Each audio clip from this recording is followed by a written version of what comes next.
Hello, everyone. This is Sharice Moore with His Truth Be Told Ministries. I am so thankful to God to be with you this February 8th as we do our Reading the Bible daily together.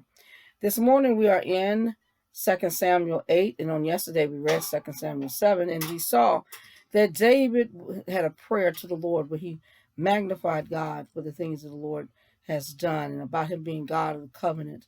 And on today, we're going to continue our journey in the life of David. So, what I would like you to do is to pause the video and go get your Bible so that you can read right along with me. Now, I'm going to be reading out of the NIRV version, which is the New International Reader's Version, and I'm looking forward to you all reading right along with me. So, let's get into 2 Samuel 8. It says, while David was king in Israel, he won many battles over the Philistines. He brought them under his control. He took Metheg, Ammon, away from them. David also won the battle over the people of Moab. He made them lie down on the ground. Then he measured them off with a piece of rope. He put 2/3 of them to death. He let the other third remain alive. So the Moabites were brought under David's rule. They gave him the gifts he required them to bring him. David fought against Hadad-Zir, the son of Rehob. Hadad-Zir was king of Zobah. He had gone to repair his monument at the Euphrates River. David captured 1,000 of Hadad-Zir's chariots, 7,000 chariot riders, and 20,000 soldiers on foot.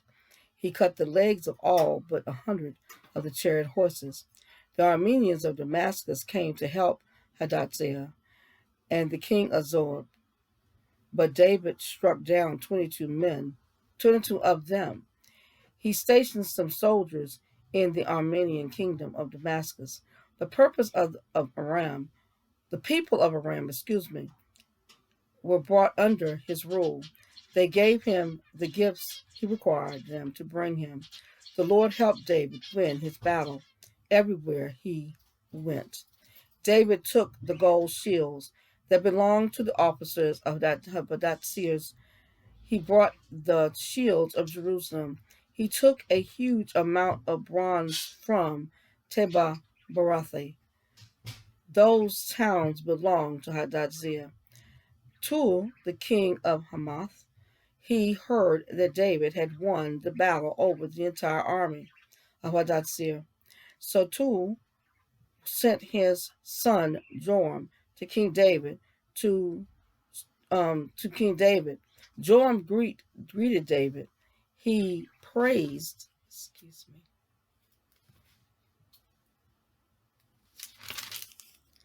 David because he had won the battle over Hadad-Zir.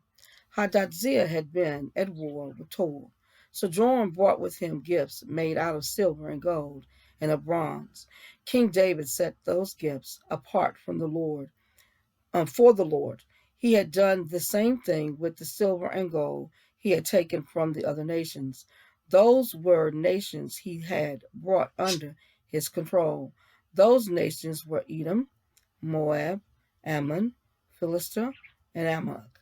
He also set apart for the Lord what he had taken from Hadad-Zir, the son of Rehob. Hadad-Zir was king over Zobah.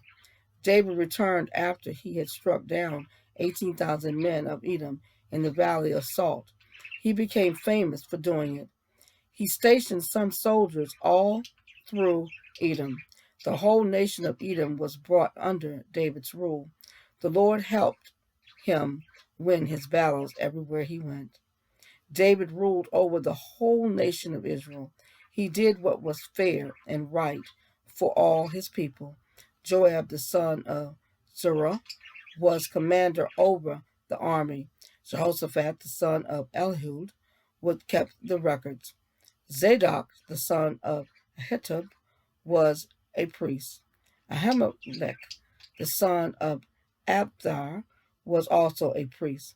Sariah was the secretary. Benadiah, the son of Jehoiada, was commander over the Kerethites and the Pelethites. and David's sons were priests. So, we love you to share right on this thread where you've got this video what verse, your thoughts, what you learned from reading 2 Samuel 9. Now, as always, I want to encourage you to share the video and encourage others to get into reading the Bible.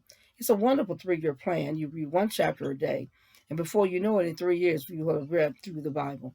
So thank you for tuning into the broadcast, and Lord willing, I will be with you tomorrow as we will be reading 2 Samuel 9. Thank you so much for tuning into the broadcast, and you have a wonderful day. Bye, everybody.